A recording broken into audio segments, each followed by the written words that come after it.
The magnitude of this discovery left them stunned, realizing the gravity of the situation before them.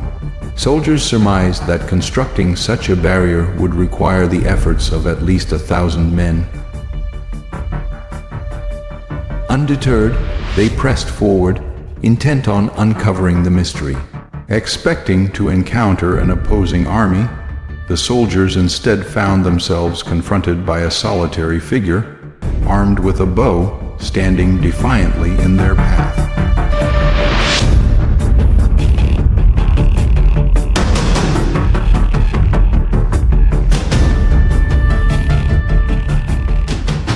The man introduced himself as Devavratha and claimed that he was the one who stopped the Ganga River flow. The soldiers scoffed at his assertion that he alone had stopped the flow of the Ganga River, asserting that such a monumental feat could not have been accomplished by a single man. Devavratha insisted on meeting King Shantanu, but the soldiers remained unconvinced, threatening to apprehend him and present him to the king as a captive. Devavratha issued a stern warning to the soldiers, cautioning them that unless King Shantanu was brought to the scene, the flow of the river would remain obstructed, and they would face dire consequences. Enraged by his defiance, a soldier raised his bow to strike. But before he could release his arrow, Devavratha swiftly intervened, his own arrow shattering the soldier's bow mid.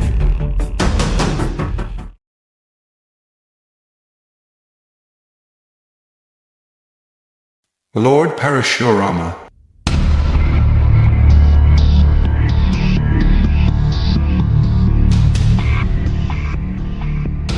the avatar of the supreme god Vishnu himself, was renowned for his merciless destruction of countless corrupt kings and rulers and restored Dharma on planet Earth. He was revered as one of the fiercest and most powerful human manifestations of Lord Vishnu. Trained by Lord Parashurama, Devavratha became immensely powerful with divyastras. Divyastras aren't just physical objects, they embody the power of mantras. With this power, a simple arrow can transform into a weapon of supernatural might.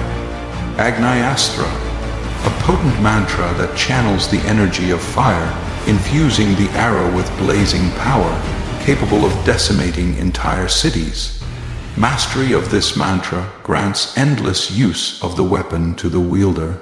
Vaishnavastra, a powerful incantation that transforms ordinary arrows into an invisible shield, protecting armies and cities from destructive weapons, and also capable of neutralizing other astras, providing comprehensive protection to the desired area. Mohini Astra, a deceptive mantra that conjures illusions to confuse and distract enemies.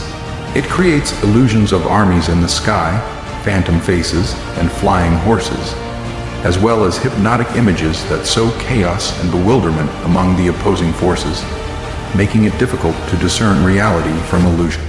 It also generates deceptive illusions, making allies appear as enemies, making them attack each other in confusion and leading them to kill their own army. Suryastra. Suryastra is a weapon linked with the sun god Surya, emitting intense heat and blinding light, its scorching rays intensifying beyond measure.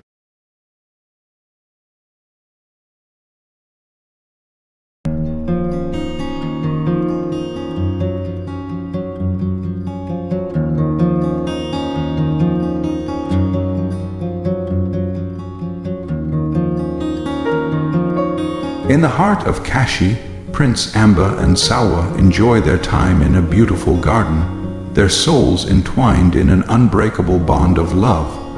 With tender gazes and soft whispers, they confessed their deepest emotions, their words carrying the weight of 1,000 promises.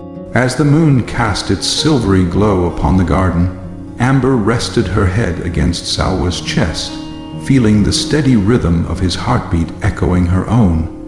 She expressed her profound happiness. The day she had long awaited finally dawned upon her. Tomorrow, in the grand Swayamvara, she would make her choice, and he would be the one she would proudly choose as her husband.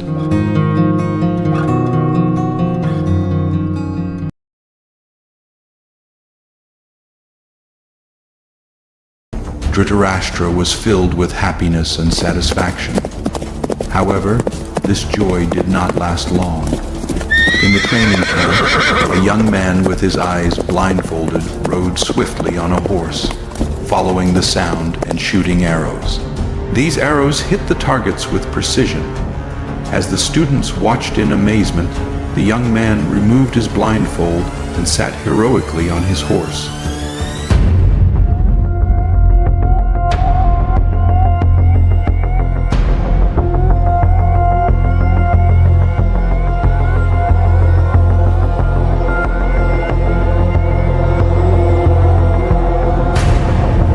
Dhritarashtra had identified and hit targets while standing still, following the sound.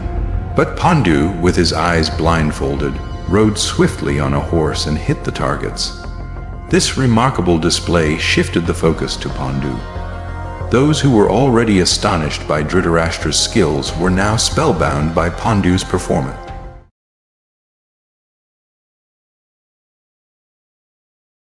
Terror gripped their spines as they saw the gleaming eyes of the wolves in the rapidly darkening forest. The sight of those eyes sent chills down their spines, and they frantically continued their futile attempts to produce fire by rubbing the sticks. Realizing that igniting the wood was impossible, they were paralyzed with fear. Though their bows and arrows were within reach, terror prevented them from considering an attack.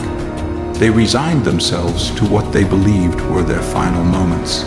Slowly, the wolves emerged from the darkness, their fierce eyes and sharp teeth glistening.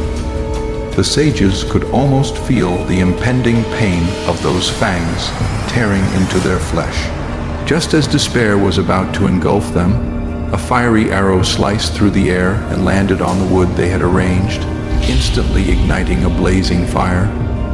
The sudden flames startled the wolves, causing them to flee into the darkness. Astonished, the sages looked towards the direction from which the fiery arrow had come. There, standing heroically atop a tree with a charming smile, was a solitary figure with his bow poised.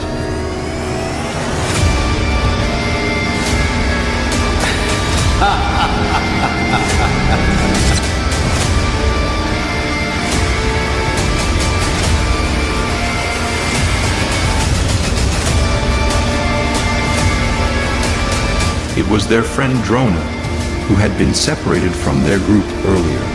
Recognizing their friend, the sages felt a profound sense of relief. Drona descended from the tree and showed them the samarasa herbs he had already collected. The sages, overjoyed, expressed their heartfelt gratitude to Drona for saving their life. Drona graciously accepted their thanks with a friendly demeanor. With their mission accomplished, the following morning, they began their return journey to Agniveshya's ashram.